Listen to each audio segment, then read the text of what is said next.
भगवान विष्णु जो शंकर भगवान के रंग में रंगे हुए थे, जैसे पूरा यवतमाल जो क्षेत्र है, आरणी जो क्षेत्र है, ये संपूर्ण जिला, कल भी आपको कहा था कि शिव के रंग में रंगने वाला जिला है पूरा यवतमाल जिला, पूरा जिला। यहाँ का एक एक शिवालय, यहाँ का एक एक शंकर जी का मंदिर, एक एक शिव तत्व। और सबसे बड़ी खुशी की बात तो ये भी है कि यहाँ के जितने शिवालय हैं उसमें से आधे से ज़्यादा शिवालय स्वयंभू प्रकट शंकर जी है। स्वयं भगवान शिव भोगरदानी, तरकालदर्शी, कैलाशी, अविनाशी शिव तत्व को स्मरण करना, भगवान शंकर की पवित्र कथा को श्रवण करना और इस पवित्र पावन भूमि पर सिद्धेश्वर शिव महापुराण की कथा ये चल रहे हैं, देखो तो सही सुनो आके। सिद्धेश्वर शिव महापुराण की कथा श्रवण करने का सौभाग्य बाबा देवाधिदेव महादेव की कृपा से आप और हमको प्राप्त हुआ है।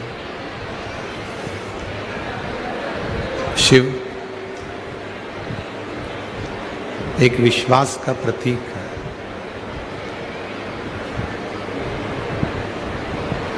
और शिव महापुराण की कथा भी यही दर्शाती है कि हमारे जीवन में विश्वास कितना होना चाहिए, भरोसा कितना होना चाहिए, दृढ़ता कितनी होना चाहिए। कितना विश्वास, कितनी दृढ़ता अपने जीवन में हम शिव जी से करें। शिव तत्व कहता है, भगवान शंकर की कथा कहती है, शिव पुराण कहती है,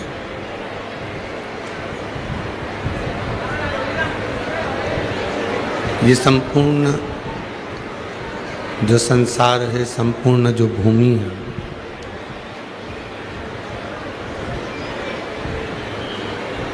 एक रंग मंच की तरह है। परिवार में रह रहे हो तो भी थोड़ा ना थोड़ा आपको अपनी लीला, अपना मंचन करना है।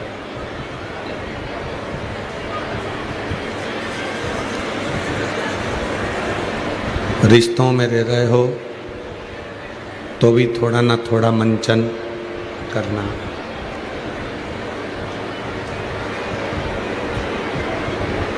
कुटुंब, परिवार, नाते, रिश्ते,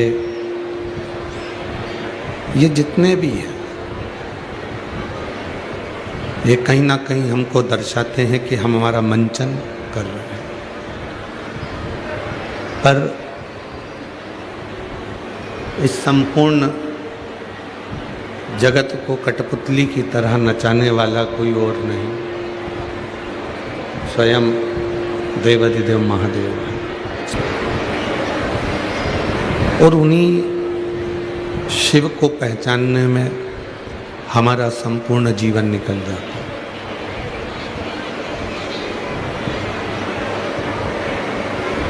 कोई कहे कि मेरे पास में आओ, मैं तुमको शिव भगवान शंकर का दर्शन करा दूंगा, व्यर्थ है। भगवान शिव से मिला दूंगा, व्यर्थ है। ये सब व्यर्थ है। कोई तुमसे कहे कि मेरे पास आकर बैठो, मैं तुम्हें शंकर भगवान की लीलाओं का दर्शन करा दूंगा, व्यर्थ है। शिव कथा कहती है, भगवान शंकर का चरित्र कहता है, एक मानव स्वयं जब चाहे तब शिव तत्व को प्राप्त कर सकता है। आज की दुनिया में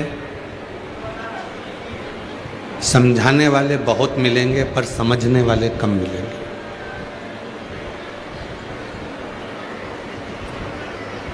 आज पूरा जितना संसार भरा पड़ा हुआ है, ये सारे समझाने वालों से भरा पड़ा हुआ है। पहले के समय में एक नियम होता था कि जो समझ जाता था वो समझाता था।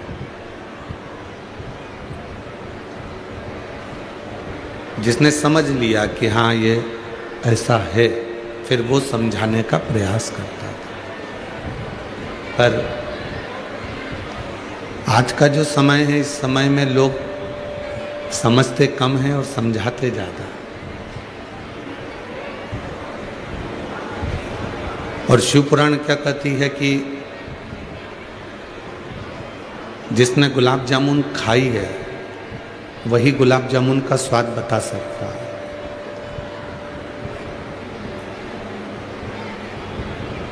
जिसने रसगुल्ला खाया है वो रसगुल्ले का स्वाद बता सकता है। जिसने पूरण पोली खाई है वो पूरण पोली का स्वाद बता सकता है। जिसने मालपुआ खाया वो मालपुए का स्वाद बता सकता है।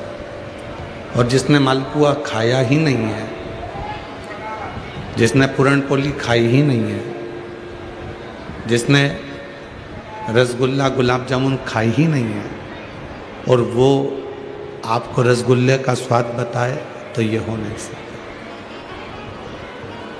ये नहीं हो सकता।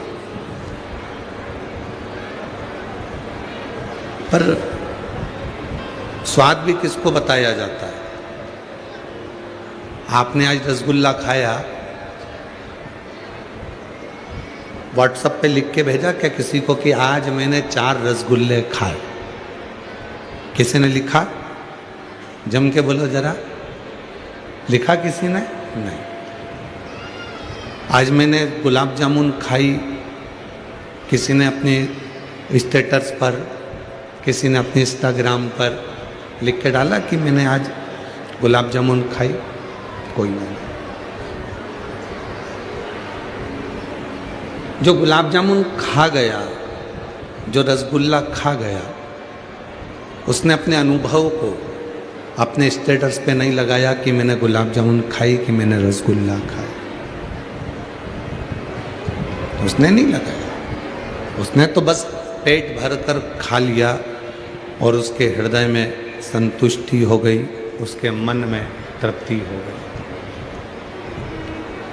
उसको मतलब नहीं है कि मैंने गुलाब जामुन खाई तो मैं स्टेटस पे लगाऊं, मैंने रसगुल्ला खाया तो मैं अपने स्टेटस पे लगाऊं या फिर इंस्टाग्राम पर लगाऊं। ये उसने नहीं किया।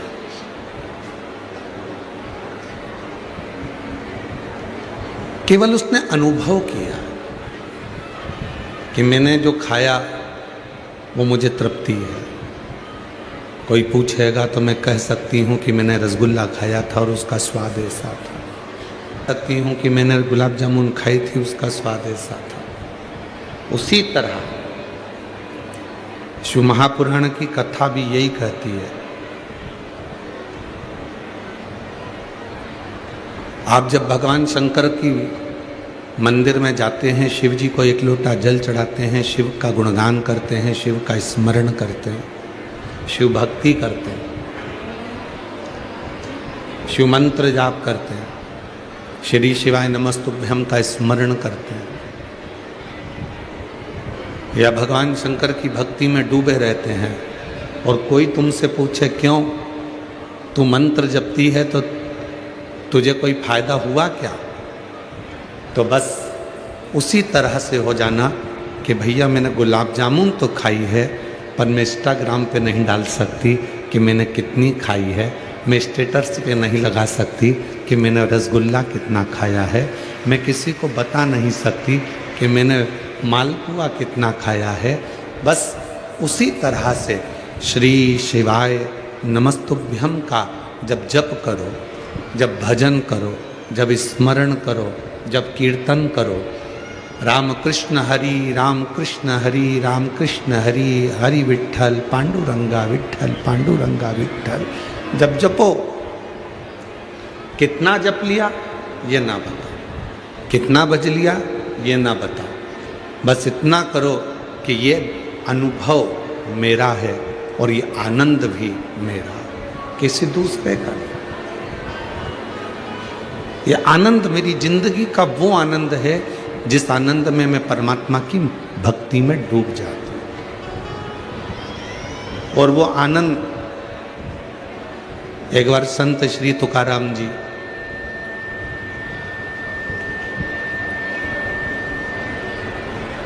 विठल विठल विठल विठल जपते जपते जा रहे थे।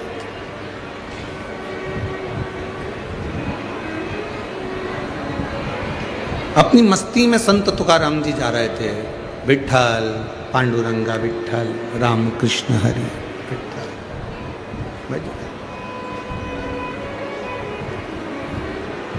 दो लड़के संत तुकाराम जी को रोज देखा करते थे, प्रतिदिन, और संत तुकाराम जी अपनी मस्ती में चले जाते थे। उन्होंने कभी किसी से कुछ नहीं कहा। संत तुकाराम जी अपनी मस्ती में विठल पांडुरंगा पांडुरंगा विठल विठल विठल जपते।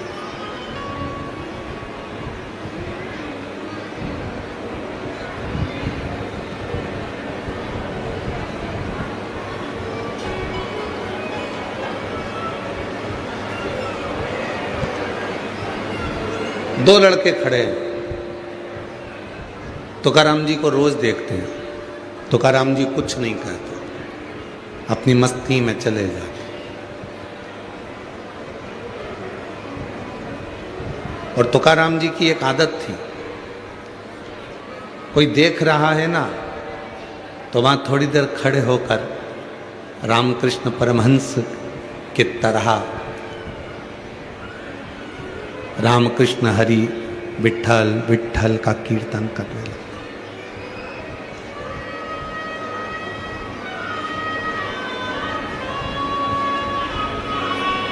तीन दिन निकला, 4 दिन निकला, 5 दिन निकला, संत तुकाराम जी विठल विठल जपते। जो वो दो लड़के थे वो दोनों कुछ ना कुछ नशा करने के लिए वहां बैठते थे। ये नशा करने वालों की आदत रहती है, मदिरा पीने वालों की आदत रहती है, मदिरा पीने वालों की आदत रहती है। 2-3 दोस्त मिल जाते हैं, रास्ता जहाँ सूना रहता है, मार्ग जहाँ सूना रहता है, जहाँ कोई नहीं आता जाता है, उस मार्ग में, उस रास्ते में जाकर बैठ जाते हैं और मदिरा पीना प्रारंभ कर। सूना रास्ता दिखा, इन्होंने अपना गाड़ी को रोका, बैठे और मदिरा पीना चालू कर।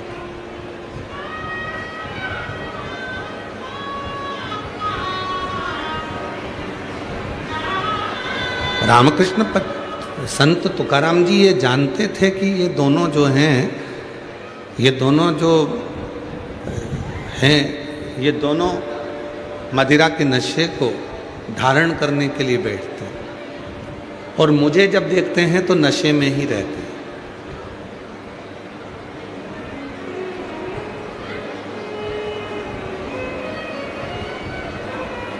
एक दिन, 2 दिन, 3 दिन, 4 दिन, 5 दिन संत तुकाराम जी विठल विठल कहकर जाते।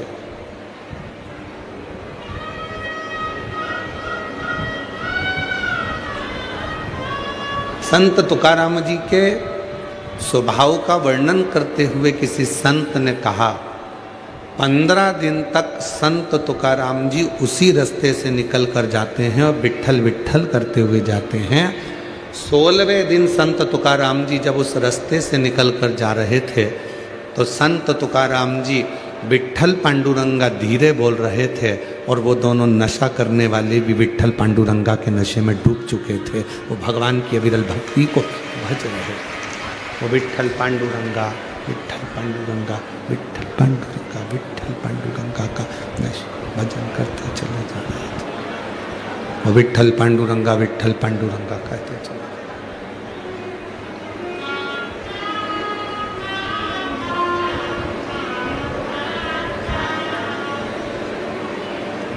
वो अब हरि विठल पांडुरंगा हरि विठल का उच्चारण कर, वो दोनों उच्चारण कर।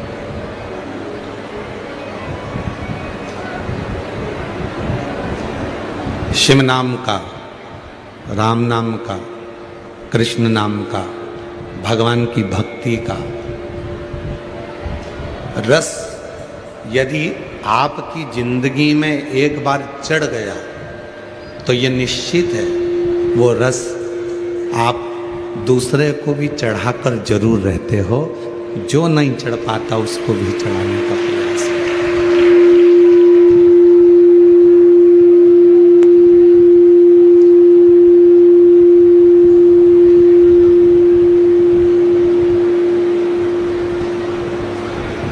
जो शिव के रस में डूबा हुआ है, जो राम के रस में डूबा हुआ है, जो कृष्ण के रस में डूबा हुआ है, जो भगवान के रस में डूबा हुआ है, भगवान की विरल भक्ति के रस में डूबा हुआ है, उस रस में डूबा हुआ व्यक्ति दूसरे को भी रस में डुबाने का प्रयास करता है। शिव का रंग, राम का रंग, मेरे कृष्ण का रंग, माँ जगतजननी दुर्गा भवानी का रंग, दत्त का रंग, स्वामी समर्थ का रंग,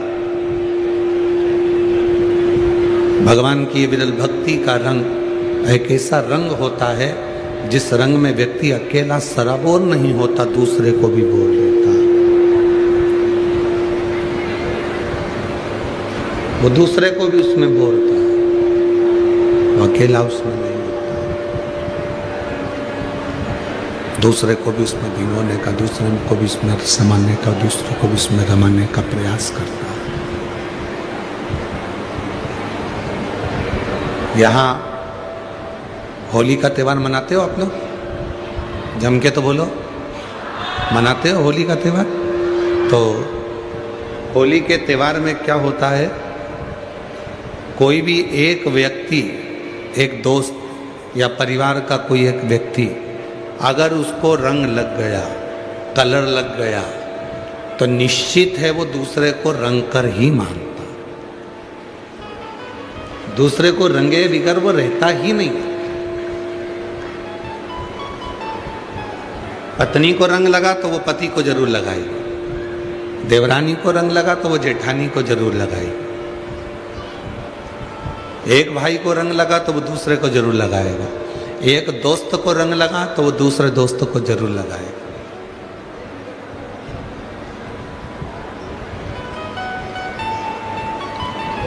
बस शिव भक्ति होती ही ऐसी। शंकर भगवान की जो अविरल भक्ति है वो इसी तरह की। एक ने अगर जल चढ़ाना प्रारंभ करा, शिव जी के मंदिर में भगवान शंकर का गुणगान करना प्रारंभ करा, शिव जी के मंदिर में जाना प्रारंभ करा और उसको शिव का रंग जो चढ़ गया, तो फिर उसने प्रयास करा कि कोई ना कोई दूसरा भी इस रंग में रंगे और उसकी भी जिंदगी संवरे और वो भी शंकर की शरणागति लेकर अपने जीवन को सुखमय धारण करे, आनंदमय कर भगवान शिव को अपने मन को याद करिए, दिल से प्रार्थना करिए, निवेदन करिए, विनय करिए। जहाँ जगह मिले वहाँ बैठकर बाबा को अपने मन का भाव कहो, प्रार्थना करिए, विनय करिए, निवेदन करिए।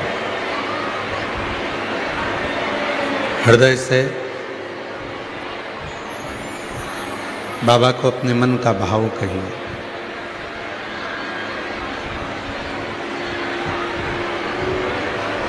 दिल से शिव जी को मन से बाबा को प्रणाम कर भाव व्यक्त करिए।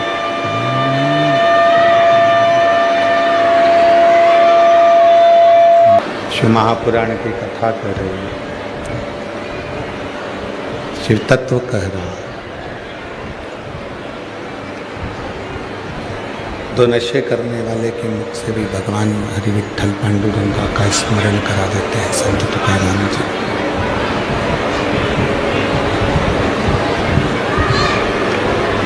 उनको भी भगवान की विरल भक्ति में एक रंग, जैसे अभी आपको कथा में कहा कि एक व्यक्ति को अगर रंग लगता है तो वो दूसरे व्यक्ति को लगा देता है, दूसरा व्यक्ति को लगता है तो दूसरे व्यक्ति को लगा देता है। वो एक दूसरे को लगाता है, उस रंग में डुबाने का प्रयास करता है। शिव कथा इसी को कहती है, भगवान शंकर की शरणागति इसी को कहती है, शिव तत्व इसी को कहते हैं। भगवान विष्णु, भगवान नारायण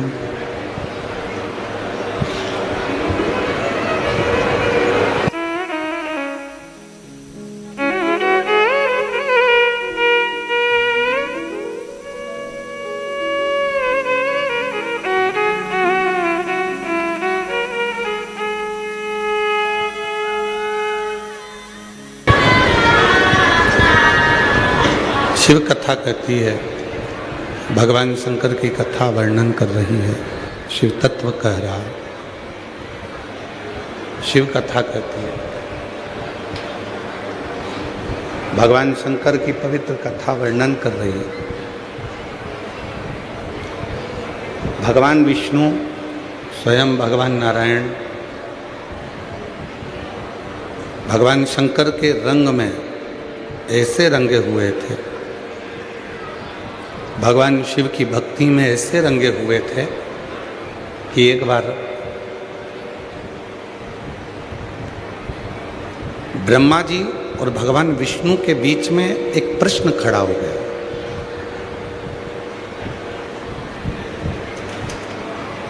ब्रह्मा जी के मन में यह भाव उत्पन्न हो गया कि यह संपूर्ण सृष्टि का रचना करता, ये संपूर्ण सृष्टि का रचना बस मैं ही कर रहा हूं, बाकी का कोई नहीं कर रहा। इस सृष्टि की रचना करने वाला केवल हूं तो मैं ही हूं, बाकी का कोई दूसरा नहीं, कोई दूसरा रचना नहीं कर रहा। पर भगवान विष्णु उनको समझा रहे, भगवान नारायण उनको समझाने का प्रयास कर रहे कि ये रचना केवल तुम्हारी नहीं है। जब तक शिव की कृपा ना हो, शंकर की करुणा ना हो, शिव की दया ना हो, तब तक ये रचना तुम्हारी हो ही नहीं सकती। दुनिया के लोगों को क्या लगता है कि घर चला रहा हूं तो मैं चला रहा हूं, दुकान चला रहा हूं तो मैं चला रहा हूं। उसी तरह ब्रह्मा जी के मन में भी संशय उत्पन्न हो गया था। ब्रह्मदेव के मन में भी संशय था, और ब्रह्मा जी के मन में संशय ये था कि इतनी बड़ी जो सृष्टि की रचना है ये केवल मैंने ही करी है, बाकी के कोई इस रचना को कर नहीं सकता। कहती है कि संपूर्ण जगत में भगवान विष्णु का चरित्र कहता है कि भगवान नारायण कहते हैं कि संपूर्ण जगत का पालन करता, संपूर्ण जगत का संहार करता, और संपूर्ण जगत को साधने वाला यदि कोई एक है तो वो केवल शिव है। और ब्रह्मा जी उसको स्वीकार नहीं कर, ब्रह्मदेव उसको स्वीकार करने को तैयार, ब्रह्मा उसको स्वीकार नहीं कर। ब्रह्मा जी कहते हैं कि मैंने ही सृष्टि का निर्माण किया, मैंने सृष्टि की रचना करी, मैं ही सृष्टि का पालन करता हूँ, मैं ही सृष्टि का संहार करता हूँ, इसके सिवा कोई सृष्टि का संहार करता नहीं हो सकता, इसके सिवा कोई सृष्टि की रचना करता नहीं हो सकता। ब्रह्मा जी के मन में यह भेद होगा। ब्रह्मा जी को लगता है कि केवल मैं ही सृष्टि की रचना कर सकता हूं, मैं ही संहार कर सकता हूं। पर भगवान माध्य शक्ति की बात है। तो ये जो रंग है, ये जो स्वरूप है, ये कोई साधारण स्वरूप नहीं है।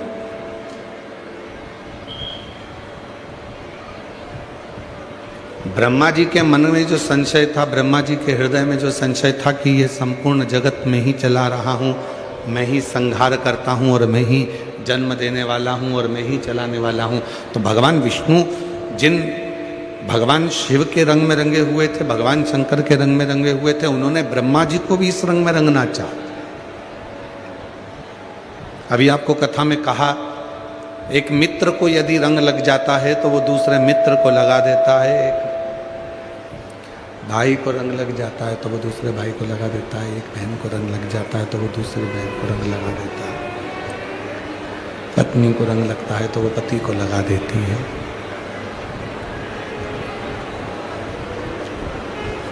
उसी तरह भगवान विष्णु ने जो शिव रंग रंगा है, भगवान नारायण को जो शंकर का रंग जो लगा हुआ है, वो रंग उन्होंने ब्रह्मा जी को रंगाना चाहा। पर किसी किसी व्यक्ति के जीवन में ऐसा होता है कि जो बहुत उन्नति की सीढ़ी पर चढ़ जाता है, बहुत तरक्की की सीढ़ी पर चढ़ विराजमान हो जाता है, बहुत ऊंचे पद पर जो पहुंच जाता है, कोई अच्छी प्रतिष्ठा हो गई, धन हो गया, वैभव हो गया, सत्ता हो गई, दौलत हो गई, कोई अच्छा पद मिल गया, कुर्सी मिल गई, तो वो फिर दो चीज़ें उसके सम्मुख में आ जाती है। जैसे ही पद बढ़ा, कुर्सी बढ़ी, प्रतिष्ठा बढ़ी, मान बढ़ा, धन बढ़ा, वैभव बढ़ा, तो दो चीज़ें उसके सामने आती हैं। पहली, उसके घर में जब भी कोई शुभ कार्य होगा, उसके घर में जब कोई शादी ब्याह फंक्शन कोई अच्छा कार्य होगा, तो पहला कार्य क्या होगा कि उसके घर में घर के लोग कम दिखेंगे और बाहर के लोग ज़्यादा दिखेंगे। धन बढ़ा, वैभव बढ़ा, सत्ता बढ़ी, कुर्सी बढ़ी, पद बढ़ा, प्रतिष्ठा बढ़ी, और जैसे ही ये सब कुछ बढ़ता है तो घर के लोग उसके शुभ कार्य में कम मिलते हैं और बाहर के लोग ज़्यादा मिलते हैं, बाहर के लोग ज़्यादा। दूसरा, जब तक उसके पास में धन नहीं रहता, जब तक उसके पास में वैभव नहीं रहता, जब तक उसके पास में कुर्सी नहीं रहती, जब तक उसके पास में प्रतिष्ठा नहीं रहती, जब तक उसके पास में वैभव नहीं रहता, तब तक वो माता पिता की बात को, गुरु की बात को, ईश्वर के वचन को स्वीकार करता है। और जैसे ही उसके पास में पद आ जाता है, प्रतिष्ठा आ जाती है, इज्जत बढ़ जाती है, बहुत सारा वैभव बढ़ जाता है, तो फिर वो उसको जो ईश्वर की बातें हैं, उसको जो धर्म की बातें हैं, उसको जो सनातन की बातें हैं, जो सत्कर्म की बातें हैं, वो सब ढोंग लगने लगती है, प्रपंच लगने लगता है। दो चीजें उसके जीवन में। पत्नी ने अगर व्रत रख लिया, तू क्यों रखती है, भूखी क्यों रहती है, फालतू की बातें हैं क्यों करते हो। वैभव बढ़ा, धन बढ़ा, कुर्सी बढ़ी, पद बढ़ा, प्रतिष्ठा बढ़ी, सम्मान बढ़ा, तो फिर ईश्वर उसको ठीक नहीं लगता, ये सब आडंबर लगने लगता सब। और शिव महापुराण की कथा क्या कहती है, भगवान शंकर का चरित्र क्या कहता है, सारे देव देव हैं और उसमें एक देव, मेरा देव अधिदेव महादेव है, मेरा शिव। जितने व्रत माता लक्ष्मी ने नहीं करे, जितने व्रत माता सरस्वती ने नहीं करे, जितने व्रत किसी इंद्राणी ने नहीं करे, जितने व्रत किसी देवता ने नहीं करे, उतने व्रत मेरी माँ जगज्जननी जगदम्बा, उतने व्रत मेरी माँ आद्य शक्ति पार्वती माँ धारण करती है। जितने कोई माँ जगज्जननी ये दिखाना चाहती है, माँ जगज्जननी ये बताना चाहती है, माँ जगज्जननी ये दिखाना चाहती है कि पद बढ़े, प्रतिष्ठा बढ़े, नाम बढ़े, शोहरत बढ़े, इज्जत बढ़े, धन बढ़े, तो उसके साथ में तुम्हारी श्रद्धा और तुम्हारा विश्वास भी बढ़ना चाहिए। तुम्हारी श्रद्धा भी बढ़े और विश्वास भी।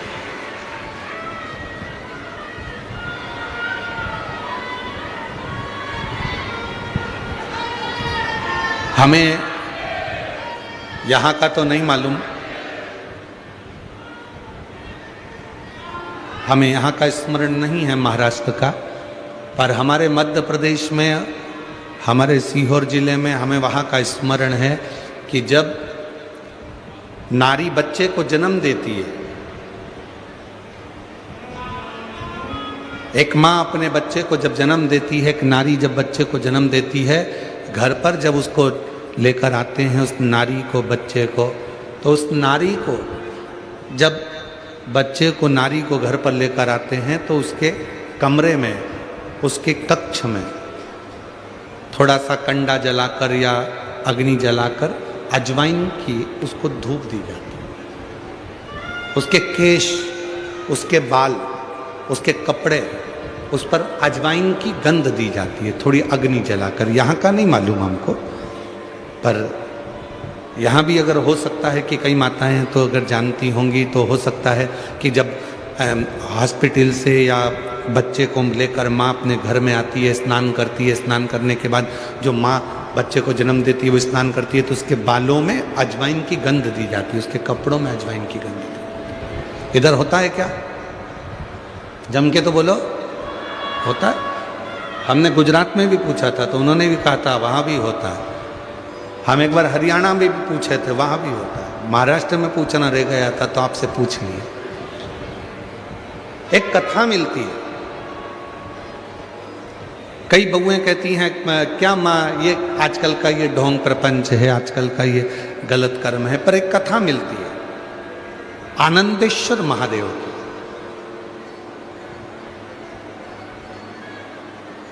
एक आनंदेश्वर महादेव की कथा मिलती है, बड़ी सुंदर कथा। 84 महादेव, एक महादेव आनंदेश्वर महादेव, शायद 33 नंबर पर होना चाहिए, 33वें नंबर पर। हो सकता है कि नंबर हमारे स्मरण में ना हो, पर थोड़ा बहुत स्मरण में है कि 33वें नंबर पर आनंदेश्वर महादेव होना चाहिए। ताकि एक कथा मिलती है और उस कथा में ये दो चीजें आती हैं, दो चीजें सामने आती हैं। एक आती है, स्त्री जब बच्चे को जन्म देती है और जन्म देने के बाद उसके कक्ष में प्रथम बार अग्नि का प्रवेश कराया जाता है, उसमें अजवाइन दी जाती है, उसका महत्व। और दूसरा, जब चैत्र आता है और चैत्र की जो पूर्णिमा होती है, उस चैत्र की पूर्णिमा में भगवान शंकर को चावल का दाना चढ़ाकर पुत्र की कामना करी जाती है, संतान की कामना करी जाती है। दो चीजें इस कथा में मिलती है, आप थोड़ा ध्यान लगाकर इसको श्रवण करें। आनंदेश्वर महादेव 84 महादेव में एक महादेव है। अब उसका नंबर हमको तो स्मरण में है कि 33 नंबर पर होना चाहिए, पर यदि हमारे विवेक में वो नहीं नंबर आए तो उसमें आगे पीछे हो सकता है। पर आनंदेश्वर महादेव का चरित्र बड़ा। एक नगर में एक राजा हुए जिनका नाम था अनमित्र।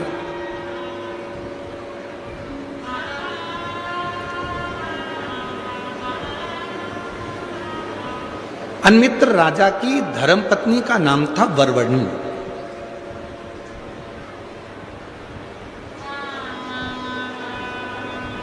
वरवरणी उनकी पत्नी थी। वरवरणी एक पर्वत की बेटी थी।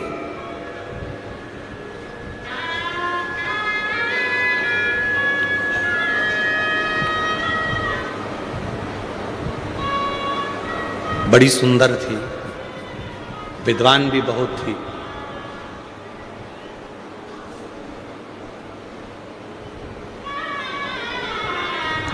उसकी विद्वत्ता बड़ी श्रेष्ठ थी। अनमित्र की धर्मपत्नी वरवरणी गर्भ से हो गई और गर्भ से होने के बाद समय निकला और समय निकलने के बाद उसके गर्भ से एक बच्चे ने जन्म लिया। पहली बार वरवरणी उस बच्चे को जन्म देने के बाद उस बच्चे को देखती है तो उसकी जिंदगी में उसको आनंद की अनुभूति होती है।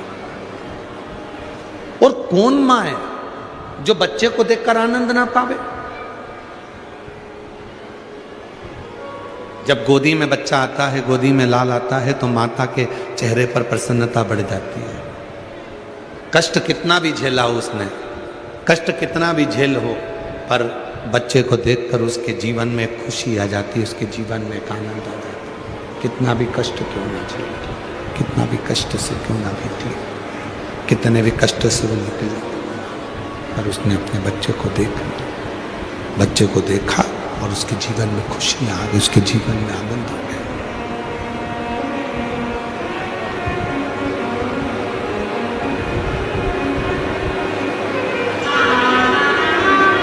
महाराज वरवरणी अपने पुत्र को देखती हैं, अपने बेटे को देखती हैं, तो उनके जीवन में एक आनंद का अनुभव होने लगता है।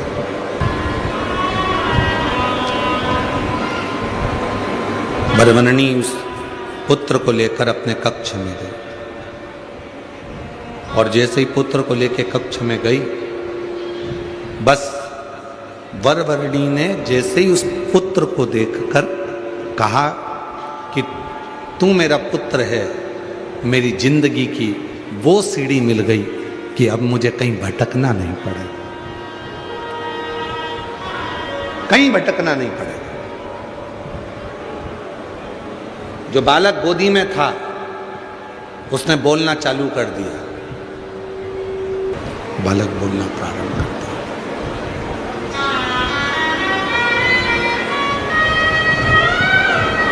वरवर्णी ने तो सोचा था कि कभी कोई बालक बोलता ही नहीं है, वो बालक ने बोलना प्रारंभ कर दिया।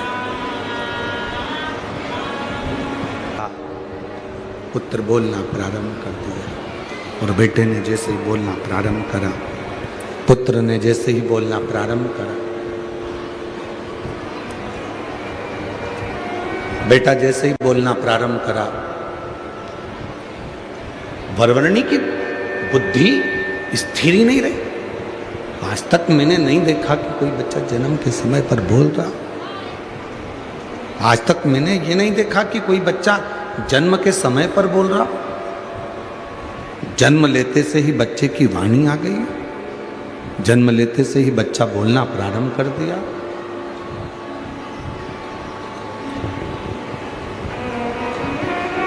ये विचार ही नहीं करा कभी जिंदगी में, क्या ऐसा हो सकता है? शिव कथा कर रही है, अवंतिका खंड, स्कंद पुराण, आनंदेश्वर महादेव की कथा वर्णन कर रही है।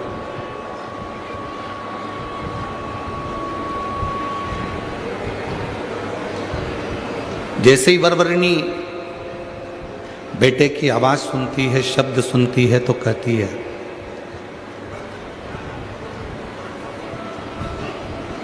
तुम क्या कहना चाहते हो? बच्चा कहता है कि आप कहती हो कि मैं तुम्हारी सोने की सीढ़ी हूं। सामने एक बिल्ली बैठी है, वो इंतजार कर रही है कि माँ यहां से निकल कर जाए और मैं इस मांस के छोटे से टुकड़े को, इस बच्चे को लेकर भाग जाऊं, खा जाऊं।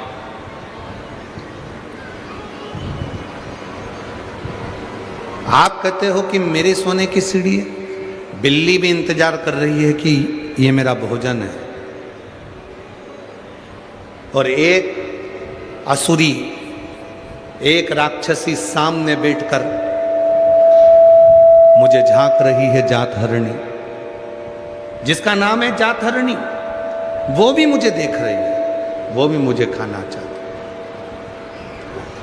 वो भी मुझे ले जाना चाहती।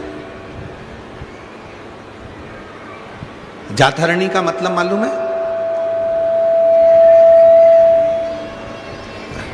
एक असुर हुए थे, दुस्सह असुर। ब्रह्मा जी जब तप साधना कर रहे थे, और तप साधना करने के बाद ब्रह्मा जी को जब बार बार उनको परेशान किया जा रहा था उस तप साधना में, तो एक असुर प्रकट हो गए थे जिसका नाम था दुस्सह। दुस्सह असुर की एक बेटी थी जिसका नाम था जातहरणी। जातहरणी का काम क्या था? जातहरणी को वर प्राप्त था कि 3 घर से बच्चों की चोरी करेगी। पहले घर से बच्चा चुराती थी, दूसरे घर में रखती थी, दूसरे घर का बच्चा उठाती थी, तीसरे घर में रखती थी, और तीसरे घर का बच्चा उठाती थी और उसका भोजन वो खुद करती थी।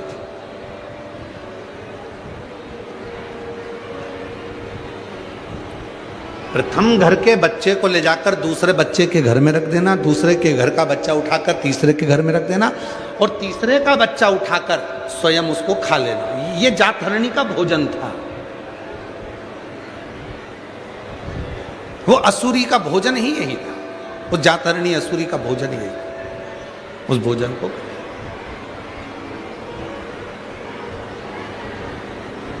बड़ा आश्चर्य। और बच्चे के मुख से सुनना, बच्चे ने कहा कि एक तरफ तो बिल्ली बैठी है, वो भी मुझे खाना चाहती है, और दूसरी तरफ जातरनी है जो मुझे उठा कर ले जाना चाहती है, और एक तरफ तुम कहती हो कि तू मेरी सोने की सीढ़ी है। माँ बच्चे से उतना ही प्रेम करना चाहिए जितने बच्चा बिगड़े ना। बच्चे से उतना स्नेह करो। बच्चे को मोबाइल दो, मना नहीं है। बच्चे को लैपटॉप दो, मना नहीं है। बच्चे को शॉपिंग पर लेकर जाओ, मना नहीं है। पर बच्चे से उतना, के जमाने में तो लोग बच्चे को भी झूठ बोलना सिखा देते। एक बच्चा जिद कर रहा था, मम्मी जा रही थी किटी पार्टी में और बच्चा जिद कर रहा था, मैं भी चलूंगा, मैं भी चलूंगा। माँ ने कहा नहीं, तेरी पढ़ाई कढ़ाई में, एग्जाम कढ़ाई में, चल पढ़ने बैठ, अभी ट्यूशन वाले सर आते होंगे, चल कोचिंग कर, पढ़। बच्चा कहने लगा नहीं मैं भी जाऊंगा, मैं भी जाऊंगा। बच्चा जिद करने लगा। माँ ने 10 रुपए निकाले पर्स में से, बच्चे को दे दिए, ले टॉफी खा लेना, और कोई भी आए ना और पूछे तेरी मम्मी कहाँ गई, तो कह देना पापा के साथ घूमने गई।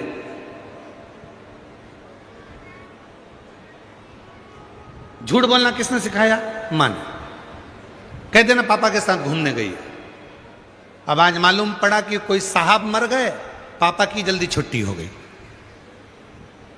और पापा की जल्दी छुट्टी हुई, पापा की जल्दी छुट्टी हुई, और जैसे ही पापा की जल्दी छुट्टी हुई तो पापा आज घर पर जल्दी आ गए, और घर पर आए उन्होंने और दरवाजा बजाया। घर पर आकर पापा ने जैसे ही दरवाजा बजाया, वो पप्पू बाहर आया। आकर उसने टॉफी खा रहा था। पिताजी ने, पिता की आदत रहती है, आते से पूछते क्या तेरी मम्मी नहीं दिख रही? आते से ही पूछेंगे तुमचा आई कठे, आई कहाँ है? तुरंत आते से पूछेंगे। और उसने तुरंत आते से पूछा क्यों तेरी माँ नहीं दिख रही, तेरी मम्मा नहीं दिख रही? इतने में बच्चा टॉफी खा रहा था, उसने देखा ही नहीं कि पापा है। उसने तो कह दिया मम्मी पापा के साथ घूमने गई है। पापा ने एक थप्पड़ रख कर दिया, तेरा बाप यहाँ खड़ा, किसके साथ चली गई? तेरा पिता तो यहीं खड़ा। फिर वो गई किसके साथ? किसके साथ? बस इतना सुना। झूठ बोलना सिखा दिया मां ने। बच्चे को ट्यूशन में बैठकर पढ़ाना सिखाना पड़ता है। बच्चे को कोचिंग देना पड़ती है। केवल एक मोबाइल ऐसा होता है कि किसी बच्चे को मोबाइल की कोचिंग नहीं देना पड़ती है। बच्चा पैदा होने से पहले मोबाइल चलाना सीख जाता है, गर्भ में रहता है, और डॉक्टर कह देते हैं बेड रेस्ट, तो माँ दिन भर मोबाइल लेकर बैठी रहती है और बच्चा अंदर देखता रहता है, ऐसे खोलना है, ऐसे चलना है, व्हाट्सअप ऐसे चलाना है, इंस्टाग्राम ऐसे चलाना है, फेसबुक ऐसे चलाना है, ऐसे यूट्यूब चलाना है, ऐसे ये करना है। बच्चा अंदर बैठे बैठे बैठे बैठे सब सीख जाता है। फिर माँ उस बच्चे को सिखाती कुछ नहीं है, उसको अन्य पढ़ने की कोचिंग देगी, अन्य चीज की कोचिंग देगी, पर माँ मोबाइल की कोचिंग अपने बच्चे को नहीं देती है। बच्चा खुद गर्भ में रहकर मोबाइल चलाना सीख जाता है। अभिमन्यु जैसे, अभिमन्यु चक्रव्यूह में जाना सीख गया, पर आधे में माता सो गई तो नींद में वो नहीं, निकलना नहीं सीखा।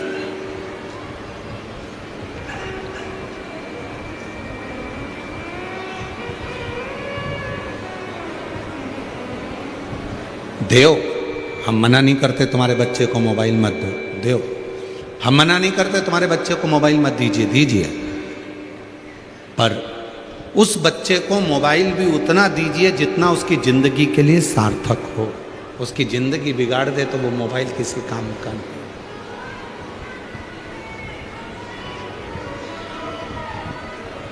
धरणी मुझे देख रही, माँ तुम मुझसे प्रीत मत रखो। वो बच्चा कह रहा है अपनी माँ वरवरणी से। तुम मुझसे प्रीत मत रखो, मैं तो कुछ दिन का हूं, थोड़े से दिन मेरे हैं जीवन के, मुझे थोड़ा सा दिन मिला है जीवन, मेरी थोड़ी सी जिंदगी है, जितना जी लूंगा जी लूंगा।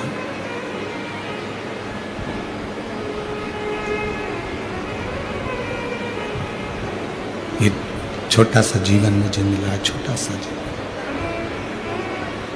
तो मुझसे प्रीत ना रखो, मुझसे प्रीत मत रखो।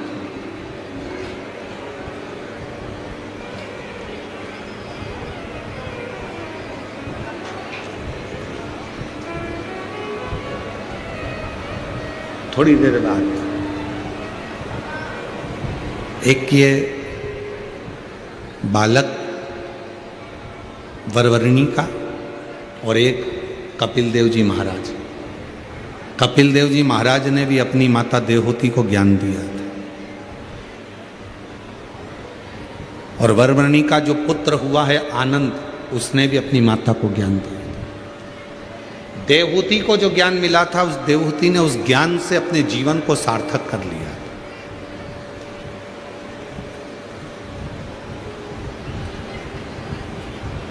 देवहूति ने उस ज्ञान से अपने जीवन को सार्थक कर लिया था कि मेरे बेटे ने मुझको ज्ञान दिया। श्रीमद् भागवत कथा में माता देवहूति का चरित्र आता है कि माता देवहूति को अपना पुत्र स्वयं कपिल देव जी महाराज उनको ज्ञान दे रहे थे, स्वयं पुत्र ज्ञान दे रहा।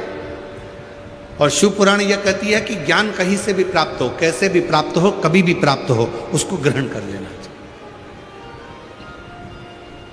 पर ज्ञान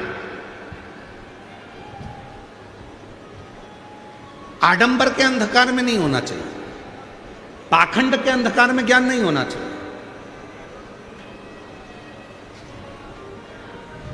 आज दुनिया चमक देखकर जगह जगह चली जाती है और उसको मालूम नहीं है कि इस चमक से एक ना एक दिन उसके नेत्र खराब हो सकते हैं। क्यों किसी आडंबर में फंसते हो, क्यों किसी पाखंड में जाते हो? जब राम कथा में माता कौशल्या जी ने राम जी के लिए भाग्य पूछा था, तब शंकर भगवान ने मना कर दिया था कि मैं किसी का भाग्य नहीं बताता, मैं भाग्य बताता नहीं हूं। शंकर जी ने कहा था मैं भाग्य बना देता हूं पर बताता नहीं, ये मुझे छुए नहीं। अरे ऐसा कहां का काम? जरा सा झगड़ा हो ही नहीं तो तुम लड़ाई में कह दो मैं तो पांव नहीं धरूंगा तेरे यहां और तेरा मुंडा नहीं देखूंगा और मैं तेरे यहां आऊंगा नहीं। अच्छा, तुम जैसे संसार के लोगों से लड़ाई करो कि तो मैं तेरे यहां आऊंगा ही नहीं, ऐसी लड़ाई एक दिन तुम महादेव से कर लो कि मैं तेरे यहां आऊंगा ही नहीं, तो महादेव के नहीं आएगा तो बांध के लाएंगे, पर आना तो पड़ेगा। ऐसी लड़ाई तुम कर लो भगवान से कि मर जाऊंगा पर तेरे यहां नहीं आऊंगा। संसार के लोगों से लड़कर तो कह सकते हो कि मैं तेरे यहां नहीं आऊंगा, झगड़ा कर लिया, लड़ लिए, बोल दिया, अपशब्द ताने कह दिया, पर भगवान से लड़कर कह दे तो कम कि हम तुम्हारे यहां नहीं आएंगे, जाओ तुमसे जो बन जा कर लो, जाओ कर लो। भगवान से कौन लड़ा?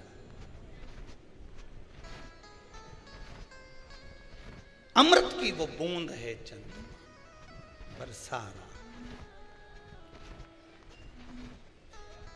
महाराज शिव महापुराण की कथा कह रहे हैं, शंकर नाम में वो अमृत छुपा हुआ है। क्यों कहते हैं महामृत्युंजय, क्यों कहा गया? सार्वजनिक रूप से तो महामृत्युंजय मंत्र नहीं बोलेंगे, पर वायलिन के द्वारा, वाद्य यंत्र के द्वारा आप अपने भीतर से वेद मंत्र का स्मरण, ओम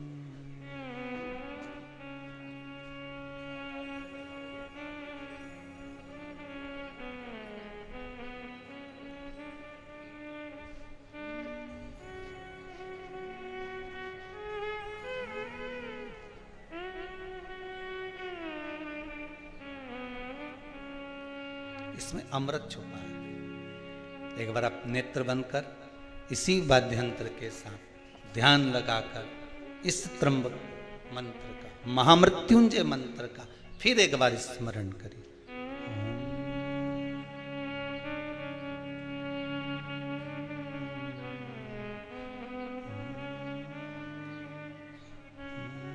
किसी का एक्सीडेंट हो जाए, शुगर बीपी बढ़ गया, कोई बड़ा रोग आ गया, तो सबसे पहले आप पंडित देवता को बुलाकर, ब्राह्मण देवता को बुलाकर, अपने नगर के पुरोहित ब्राह्मण आदि जोगी सन्यासी जो भी है उनके पास में जाकर पूछोगे, गुरुदेव जरा पत्रिका देखिए, पत्रिका देखकर मेरे दादाजी का, मेरे पिताजी का, मेरी माताजी का, मेरे भाई का, बंधु का, सखा का, पति का, पत्नी का, बेटे का, पुत्र का, जरा देखकर बताओ कि इसका ग्रह क्या चल रहा है। और कह दिया इसके ग्रह तो सब ठीक है, नहीं नहीं गुरुदेव इसको कष्ट बहुत है,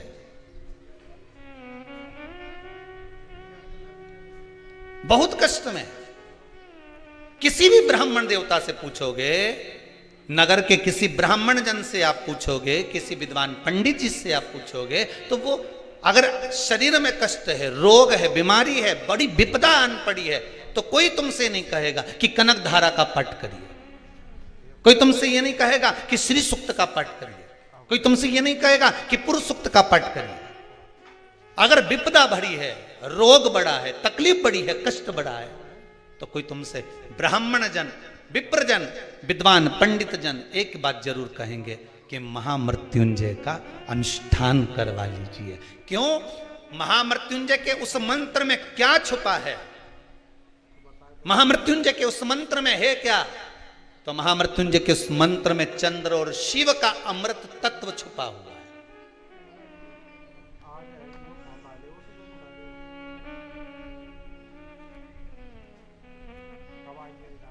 वो अमृत तत्व छुपा। श्री शिवाय नमस्तुभ्यम, ये शिव महापुराण का मूल मंत्र है। जैसे भागवत जी का मूल मंत्र है ओम नमो भगवते वासुदेवाय, रामचरितमानस का मूल मंत्र है सीताराम श्री राम।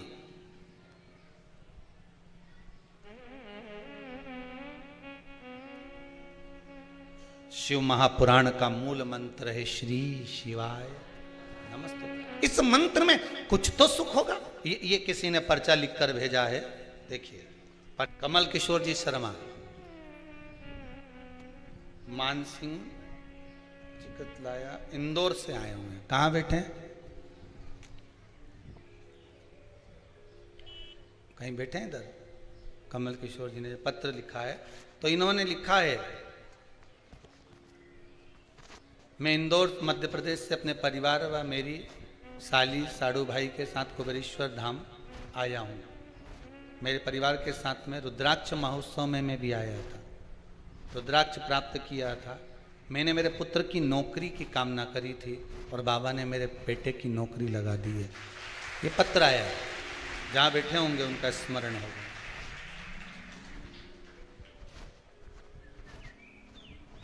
इसी में एक और चीज़ लिखी है उन्होंने कि मेरे पत्नी को भी कोरोना हो गया था 90%, पर बाबा ने खूब लाज रखी है। ये पत्र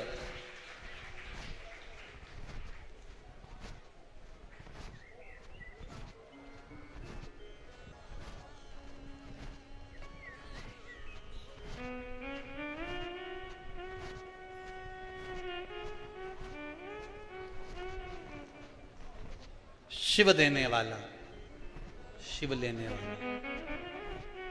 शंकर के नाम में, शिव नाम में अमृत तत्व की प्राप्ति,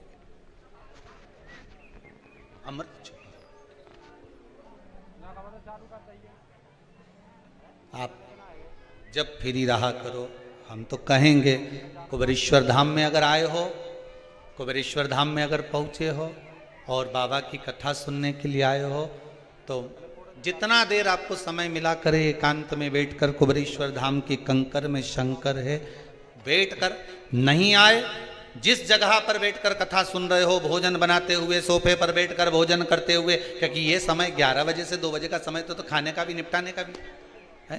तो आप जिस जगह पर हो उस जगह पर बैठकर शंकर की कथा का स्मरण करते हुए, नाम जाप करते हुए, नाम मंत्र बोलते हुए, श्री शिवाय नमस्तुभ्यम, इस मंत्र का स्मरण करते रहो। शिव महापुराण की कथा कर रहे हैं। लंकाधिपति लंकेश, रावण भी अहंकार था, रावण में अभिमान था, दुराचारी भी था मान सकते हैं, पापी भी था मान सकते हैं कि उसने पाप कर्म करा, माता सीता का हरण करा, सब कुछ मानते हैं कि करा होगा, किया होगा। सब मान लो। पर अहंकार, अभिमान, अहम व्यक्ति का जब जाता है तो व्यक्ति आपरूप निर्मल होता चला जाता है। जब अहंकार जाता है तब निर्मलता जाती है। होता है कभी कभी गुल्लक, किस किस के यहाँ पर गुल्लक, बच्चे लोग जो पैसा डालते हैं, है किसी किसी के यहाँ?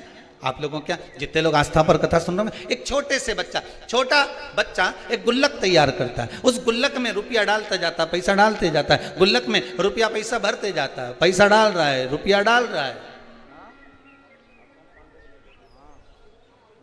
पर विचार करिएगा, एक दिन गुल्लक को अहंकार आ जाए कि जितने रुपए डले हैं सब मेरे। बोलो सही बात है? ये गुल्लक के हैं क्या है?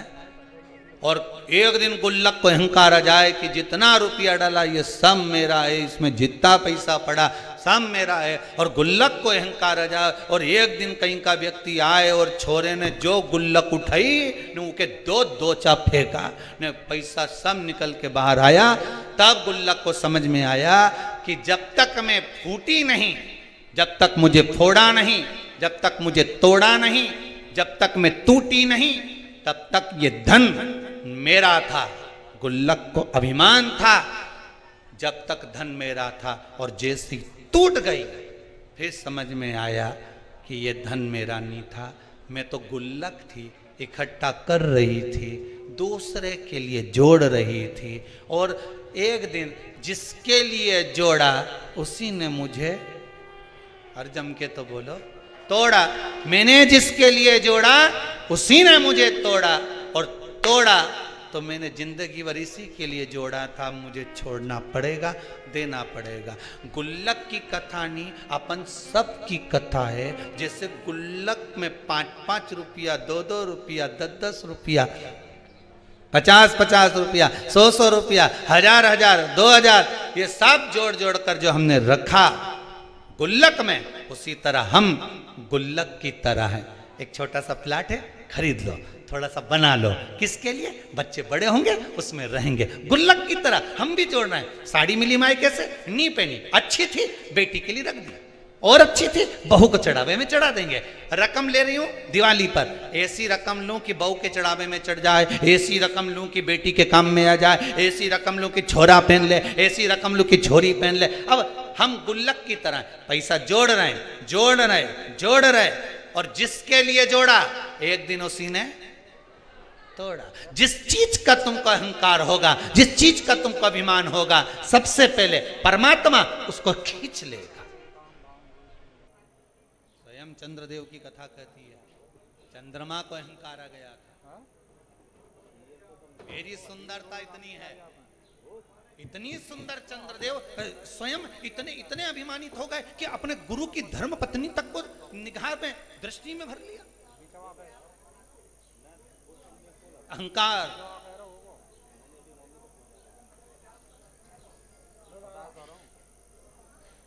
अहंकार जब आता है व्यक्ति समझ नहीं पाता है। जब अहंकार आ गया वो समझा नहीं। वाणी भी कर्कश है।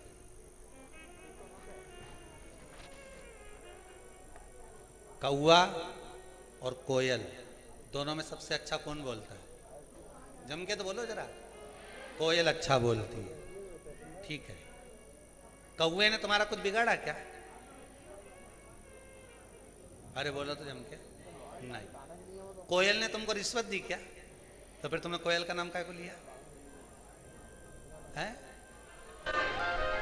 कोयल ने ना तो तुमको रिश्वत दी, कोयल ने ना तुमको कुछ एक केरी तोड़ के दी, कोयल ने ना तुमको कभी लड्डू लाके दिया, और तुमसे पूछा कि कौवा और कोयल में जोरदार कौन बोले, तो तुम तुरंत बोल दिए, जितने आस्था चैनल पे कथा सुन रहा है तुरंत बोले कोयल अच्छा बोलती है। तो कौवे ने तुम्हारा क्या बिगाड़ा था रे? वो तो बेचारा श्राद्ध में जीवने भी आए, और नहीं आए तो तुम थाली लेके काव काव करता रहा जाए।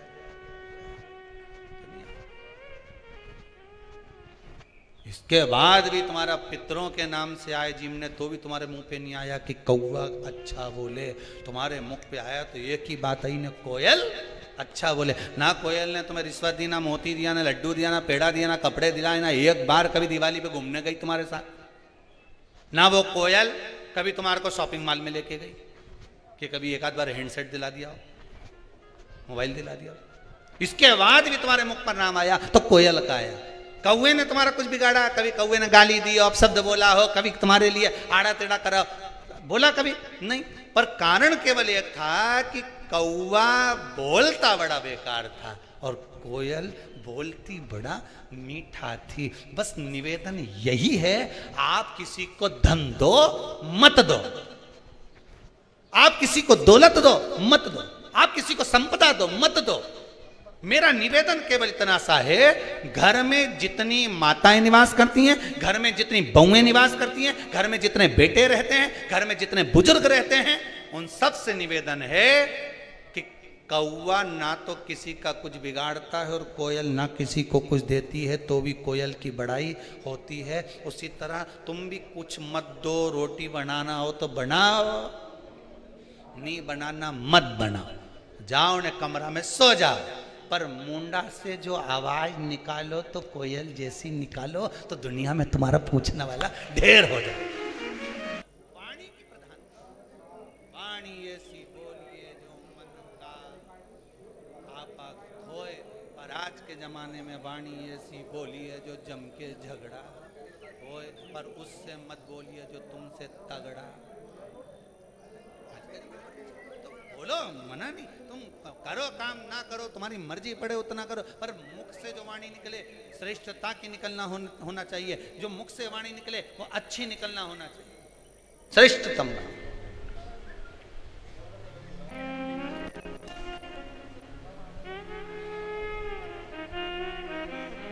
महाराज चंद्रदेव अहंकार भी आ गया था तो वाणी भी कर्कश हो गई, वाणी भी कर्कश हो गई। अहंकार आ गया तो वाणी कर्कश। और कैसी कर्कश हुई कि चंद्रदेव ने कह दिया मुख से कि मेरी जो सुंदरता है,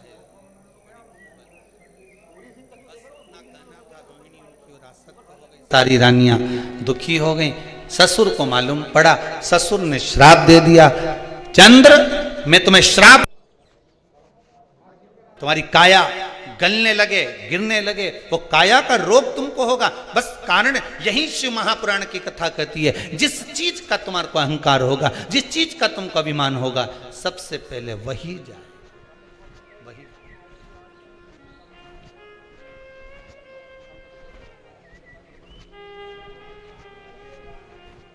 वो कहे ना, धन दौलत बालो सुन लो, एक दिन ऐसा आएगा, धन दौलत और माल खजाना सभी पड़ा। लो वालो सुन लो,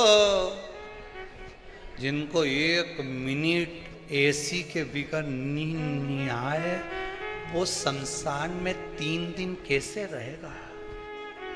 3 दिन ही रखते ना। अरे बोले तो सही, एक दिन आग लगाई, दूसरे दिन तक ठंडा हुआ, तीसरे दिन भर के ले गए, छोड़िया। अब 3 दिन जो के मेरे पिताजी के बिना नहीं रह सकता, मैं अपनी माताजी के बिना नहीं रह सकता, मैं अपने बेटे के बिना नहीं रह सकती, मैं अपने परिवार के बिना नहीं रह सकता, वहां आग लगा के छोड़ आएंगे अकेले।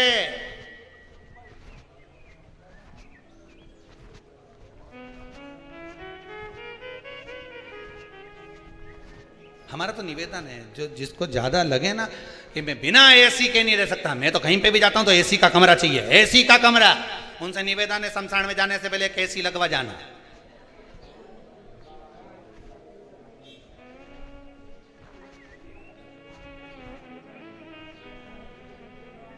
और कह देना ओपनिंग में करूंगा, लिख के जाऊंगी, वसीयत में लिखो, बिना एसी के कमरे के में नहीं रह सकता। तो शमशान में बिना एसी के कैसे? तो एसी लगवाओ, बेटो से कह जरा शमशान में एसी लगवा। तो शमशान में कहाँ लगवाऊं, जहां मुर्दा जले। ओपनिंग कौन करेगा? जिस दिन मैं आऊंगा सोऊंगा 3 दिन में ओपनिंग, बस तू तो लगवा। अरे कोठी बंगलो वालों सुन लो, एक दिन ऐसा, इसीलिए कहते हैं, बार बार निवेदन करते हैं, साल भर में कम से कम 5 दिन 7 दिन ऐसे निकालो कि गुरु के चरणों में जाकर रहो। जब गुरु के चरणों में जाकर रहोगे तो ना तुम्हारा एसी का कमरा मिलेगा, ना डनलप का गद्दा मिलेगा, एक जरा सा कारपेट मिल गया, उस पे छोटा सा चद्दर डाल लो, पड़े रहो। वहीं पे जाकर अहंकार टूटता है, केवल गुरु के दरवाजे पर। कहीं अहंकार टूटेगा तो वहीं टूटेगा, पड़े रहे 7 दिन 8 दिन गुरु के चरणों में जाकर, भगवान के चरणों में जाकर, किसी तीर्थ में जाकर, वहां अहंकार को तोड़ कर रहना, अहंकार के साथ।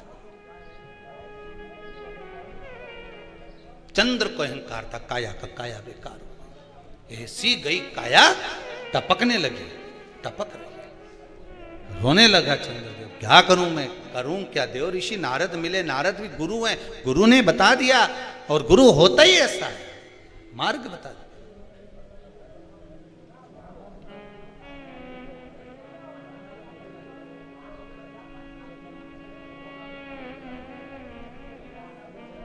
गुरु होता ही ऐसा। एक व्यक्ति कभी भगवान का भजन नहीं करता था, कभी नहीं, जीवन में कभी उसने सत्कर्म नहीं करा, भजन नहीं करा, पाप ही पाप करा। एक दिन उसकी माँ ने कहा, क्या बेटा तू दिन भर पाप करता रहता, गलत काम करते रहता।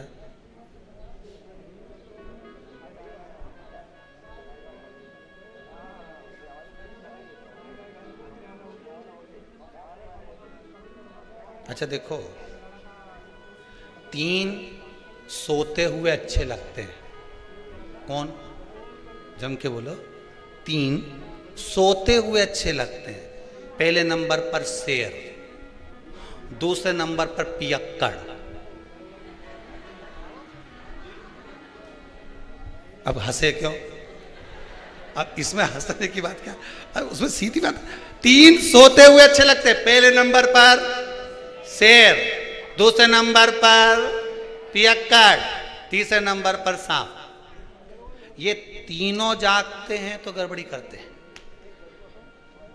इसलिए ये तीनों जितने सोते रहते हैं इनको देखकर सोता रहे भगवान। शेर सोता रहे तो तुम्हारा कुछ बिगड़े? अरे बोलो बोलो ईमानदारी से। और अगर शेर जग जाए तो बिगड़े ही बिगड़े, फिर तो सुधरेगी। और दूसरे नंबर पर पियक्कड़ सोता रहे, तब तक भगवान इसको थोड़ा सुना देगा। और जो पियक्कड़ उठा फिर तो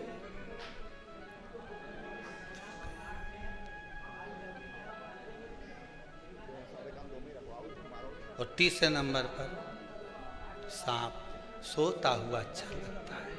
कोटर में भरा रहे, एक छिद्र में पड़ा रहे, सोया रहे, अच्छा है। और सांप जब जग जाए तो बिना पुंगी के भी पुंगी बच जाए। 3 सोते हुए ये जगे, इनने गड़बड़ी करी, ये गड़बड़ करेंगे, इनको सौन दो।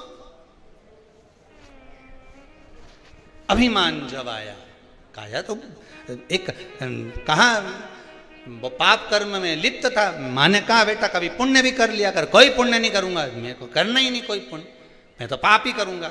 एक दिन माँ उसको कहीं ले गई गुरुजी के दरवाजे पर, और उसने जाकर गुरुजी के दरवाजे पर भी खूब पाप कर्म करा। किसी को गाली दे, किसी को अपशब्द कहे, किसी को ताने दे, पूरे मोहल्ले का कचरा ला के गुरुजी के आश्रम में डाल दे। गुरुजी भी बड़े परेशान, कहाँ से लिया है इसको। फिर भी गुरुजी बोले ठीक है। अब वो जाने लगा, जाते जाते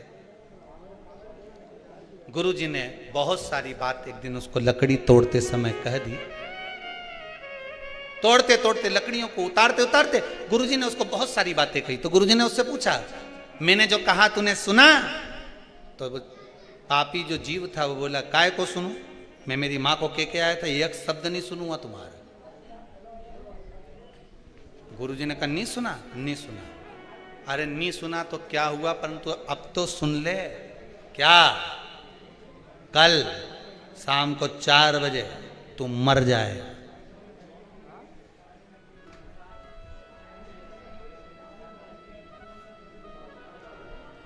मरेगा ये पक्का है, पर अगर मर भी जाए ना, परमात्मा के सामने भी पहुंच जाए तो परमात्मा से कह देना जो लेने आए उससे एक ही बात कहना। वो पूछेंगे तेरे से कि पहले पुण्य भोगेगा कि पाप भोगेगा, तो कह देना पाप भोगूंगा और पुण्य को मुझे मेरी आंखों से देखना। बस इतना कहना और कुछ मत कहना। जा। अब इसको तो लगा कोई गुरुजी कोई सत्य बोलेंगे कि मैं 4 बजे मर जाऊंगा, और जैसे ही 4 बजे दूसरे दिन तो निपटी गया, मर गया। मरकर यमराज की कैद में गया तो यमदूतों ने ले जाकर इसको यमराज के सामने खड़ा करा। यमराज ने कहा बता पुण्य भोगेगा कि पाप भोगेगा? तो क्या पाप तो भोगूंगा पर पुण्य अपनी आंखों से देखूंगा। तो दोनों में से पहले क्या करना चाहता है? तो उसने कहा पाप भोग लेता हूं और पुण्य अपनी आंखों से देख लेता हूं, बस बता दो। अब इतने में यमराज ने कहा ये कोई बात होती है कि पुण्य अपनी आंखों से देखेगा? मर गया क्या पुण्य के खाक देखेगा? नहीं, मैं तो अपनी आंखों से देखूंगा। यमराज इसको ले गए, इसको नरक का भोग भुगताते भुगताते भगवान ब्रह्मा जी के पास पहुंच गए। ब्रह्मदेव ने पूछा हुआ क्या? प्रभु समझ में नहीं आ रहा है, ये एक ही बात लेकर बेटा कि पाप का भोग भोगूंगा और पुण्य अपनी आंखों से देखूंगा। अब ये मर के आ गया तो क्या पुण्य क्या खाक देखेगा? ब्रह्मा जी बोले तुम अपने काम में लग जाओ, मैं सब निपट लूंगा। ब्रह्मा जी ने उसको रोक लिया, भैया क्या बात है? उसने कहा बस एक ही बात है, मेरे को पुण्य अपनी आंखों से देखना और पाप भोगना है। तो ब्रह्मा जी ने कहा तुमने पाप भोग लिया ना? हाँ भोग लिया, अब पुण्य दिखा दो। तो ब्रह्मा जी ने कहा भैया पुण्य केवल इतना सा है कि मरने से पहले तूने गुरु की एक बात मान ली और यहां आकर उस बात को कह दिया कि पाप भोगूंगा और पुण्य अपनी आंखों से देखूंगा। तूने गुरु की मात्र एक बात मानी, इसलिए तुझे मैं ब्रह्मा का साक्षात दर्शन हो गया।